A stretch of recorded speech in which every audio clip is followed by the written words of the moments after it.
Everyone's talking about what GLPs do to your waistline. Almost nobody's asking what they're doing to your skin. And I mean really asking, not just is Ozempic face real. So I brought in someone who spent 3 decades with her hands on people's skin, watching trends come and go, long before Ozempic was a headline.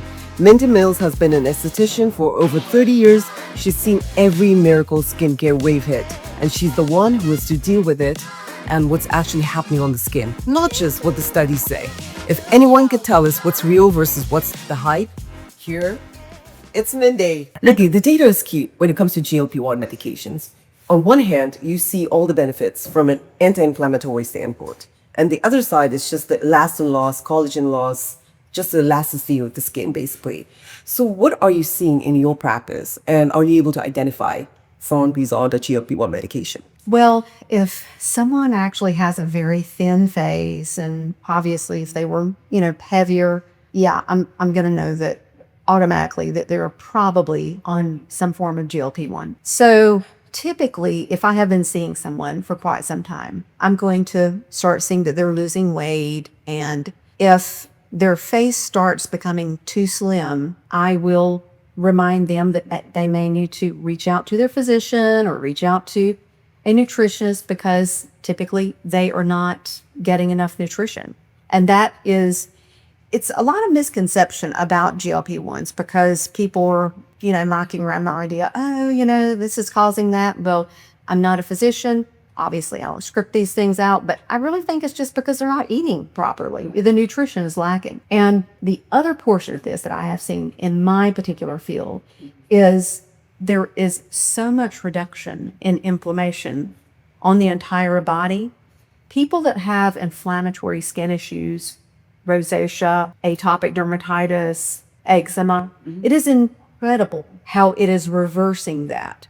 And I am speaking on people that have not even been on the medication very long. So that's insightful.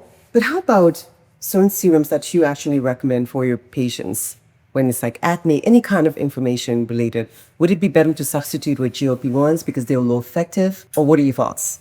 Well, you're comparing two very different things. A GLP-1, again, from my standpoint, is reducing inflammation for the entire body. A skincare product topically is not going to do that. So it's hard to compare those two things. But from an expense standpoint, would it be better just to kind of put yourself on a GLP-1? That way you're taking care of, it's just on a Band-Aid effect. You just put yourself on a GLP-1 for a period of time. You take care of the inflammation.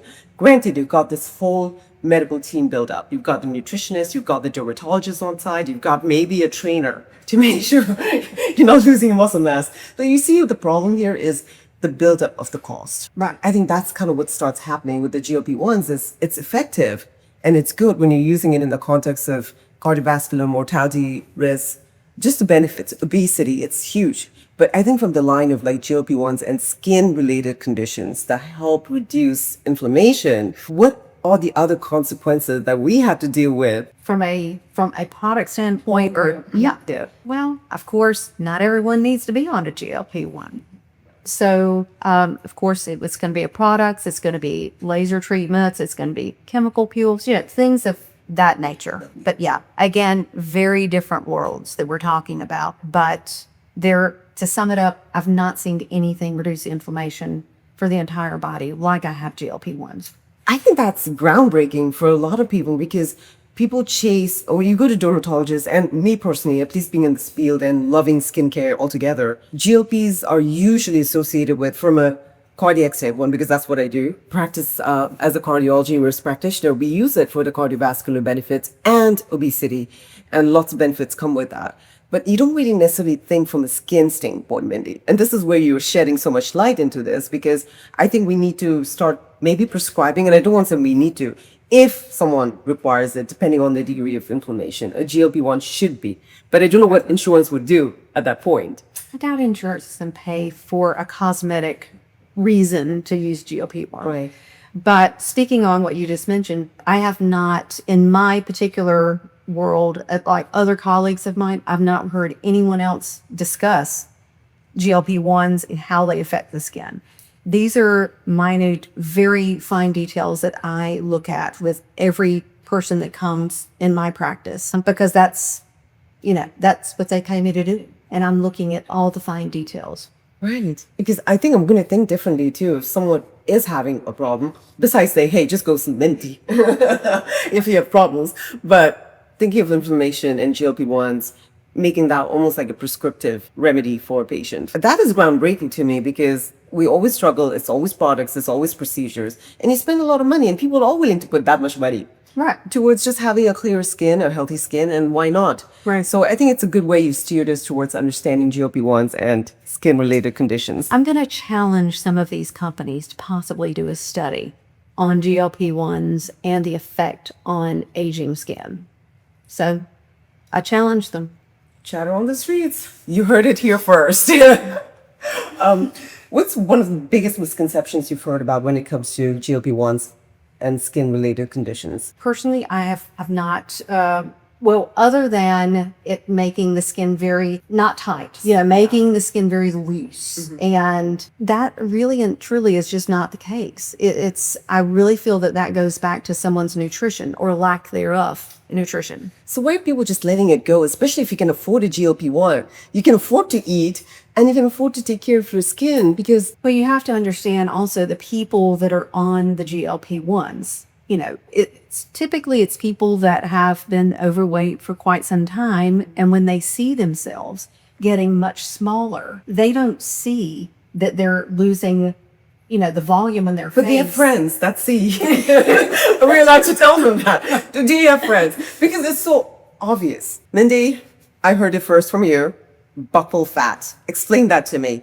How is that related to GLP-1s and what is it? Buccal fat is specifically area just right above the jawline, right below the cheekbone, right in this region here. So if someone is, again, not receiving proper nutrition, you're losing fat over your entire body. Right. And if you are of a certain age, you lose fat in the face anyway. So people that are probably 45 and older are going to lose buccal fat in their face faster than someone younger than that. And of course, when someone loses the fat, it makes them look aged. Absolutely. And then we can kind of take it to the GLP-1 research that you just mentioned. Correct. That'll be super helpful. Correct. The Ozempic phase, right? Everybody, the moment you talk about a GLP-1 medication, it's an immediate correlation to Ozempic phase. Right.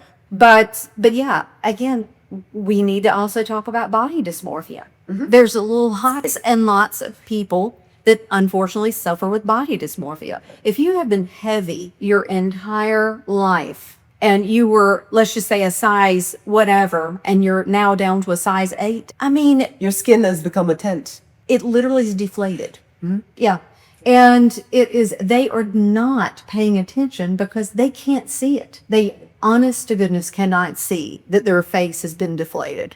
But because they're happy, just know that they're It's that, but 20 sizes smaller. well, that, and again, we're talking about body dysmorphia. It's a real issue. I know, but I don't want to be called an auntie when I'm just 20. When was the AARP? I don't want that in my mail. This is so me. Yeah, no, that is not the goal. But yeah, so there's lots and lots of points of discussion is really the point to this entire thing. Yeah. It's not a one avenue, this needs to be addressed. It's many things that need to be addressed. Absolutely. It just wears many faces because when we think of skin, it's always, for some reason, up here. Right. That's all we highlight. But it's kind of the internal, I hate saying liking. It's the internal process, the inflammation that we need to stop, but also being well educated about what you're putting into your body, and it can be prevented. You don't want to go through irreversible causes. Correct. You want to be able to be proactive.